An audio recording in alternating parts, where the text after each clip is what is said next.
So, no, that's fine. Can we just turn off one set of lights? Okay, Yeah. just in the front? Yep.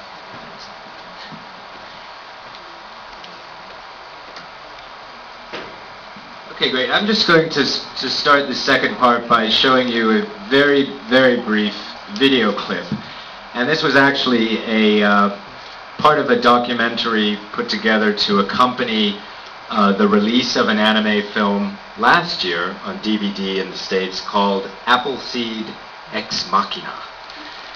There are actually, I think, Clyde, you know better than I do, 3 animated versions of Appleseed. At least 3 that were done as feature films. This was one of 2 that was directed by Shinji Aramaki, who was a longtime designer of robots, mecha designer in animation. But this is just a clip from the documentary that accompanied it. This is quite a project. The producer of the project was a Chinese-born Hollywood director, John Woo, who many of you may know from his action films. He was a huge fan of anime, Japanese animation, and he worked together with Shinji Aramaki. This is one of the examples of what's actually happening to Japanese animation now, which is that these international collaborations are starting to occur. And I just want to show you this clip because it touches upon a couple of the main themes I mentioned in the first half. So, this will work. One of the surprises that older Americans have trouble with is that this animation is taking them into deeper, more subtle, and sometimes more troubling emotional territory. What's happening to me? This is an art form that emerged from the ashes of World War II and the dropping of 2 atomic bombs. That was this big, huge cultural moment for them. That generation and several generations after that. That tends to influence the type of media that they create. It has big message in Japanese anime. Sometimes that was this big, huge cultural moment for them. That defines a generation and several generations after that. That tends to influence the type of media that they create. It has big message in Japanese anime. Sometimes I can be so conscious of our economy or politics. Rather like punk music coming out of Britain in the 1970s, which was expressing this deep anxiety over Britain's economic and social state at that time, the art form emerges that can carry and communicate those darker emotions that perhaps cannot be let loose in daily life. That catharsis is a part of the appeal of anime to audiences both in Japan and overseas now. During World War II, Japanese animation was used for propaganda purposes. But the Disney model of incredibly fluid, lifelike, realistic animation wasn't so possible given time and budget there in Japan. So they decided to push storytelling and design. Japanese people have a highly sophisticated sense of visual aesthetics. So perhaps where an American filmgoer might be focusing more on the narrative,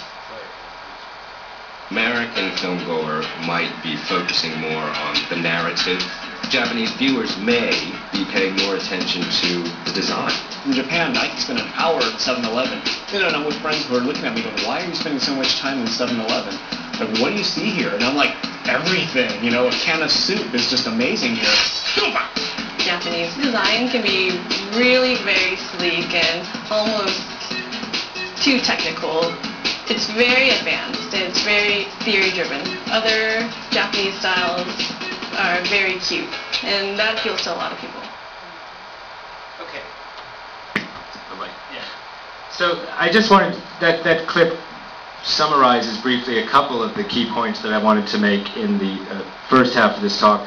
I also want to emphasize now that, well, Tezuka and the Yoshida brothers, some of the artists coming out of the 40s and 50s and 60s in Japan, may have had or been expressing some of the anxieties in post-war Japan. I want to make very clear that later artists working in the 70s and 80s were not necessarily referring back to World War II in their work. So it's not this, you know, I realized in that clip, one of the talking heads, maybe it was me, says something about these being this amazing moments in Japanese life.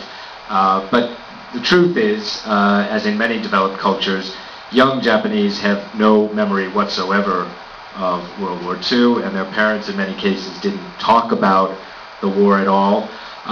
The point that I think is more relevant here is that the forms of anime and manga emerged as vessels for much darker, more complicated, traumatic or post-traumatic emotions. The forms emerged that could carry and express these emotions in a way that did not happen here in the United States.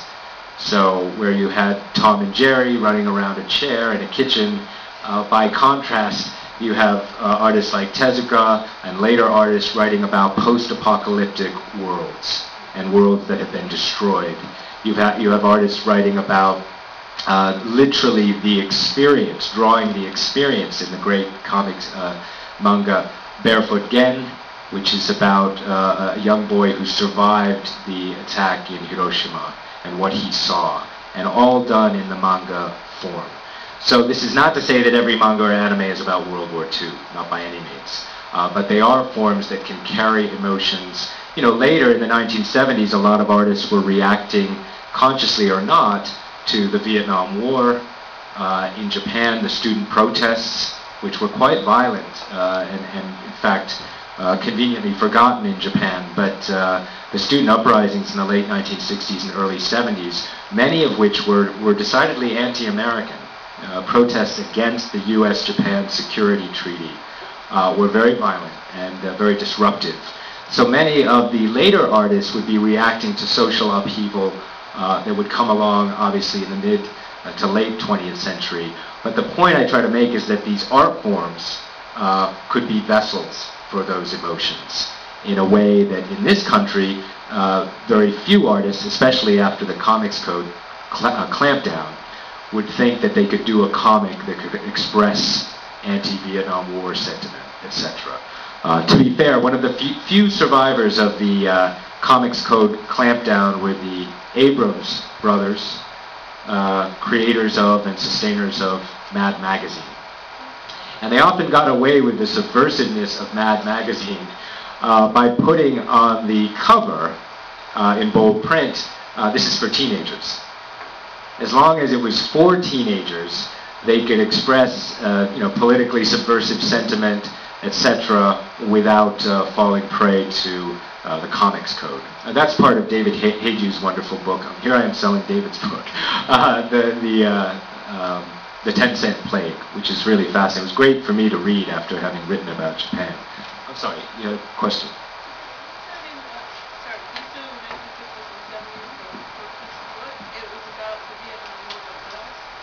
In Japan it was called ANPO, and what that stood for was the what we call the U.S.-Japan Security Treaty, that essentially was an official stamp declaring that Japan would be host to U.S. military bases up and down the archipelago, and that Japan could not ever have an aggressive military, essentially that the U.S. would be defending Japan, and that Japan would pay for a lot of these U.S. military bases. There are still 47,000 American troops in Japan to this day. And I have to tell you, it's quite a striking experience to take a commuter train roughly an hour outside of Tokyo. So these bases often have open houses once or twice a year.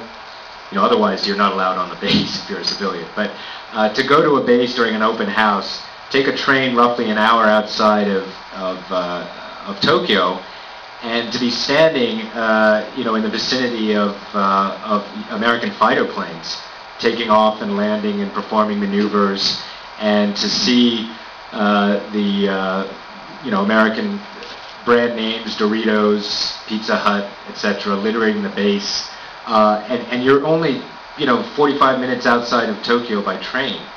And I visited with my friend, a good Japanese friend of mine who's lived in the States one time, and he looked up at me from the fence and he said, "Can you imagine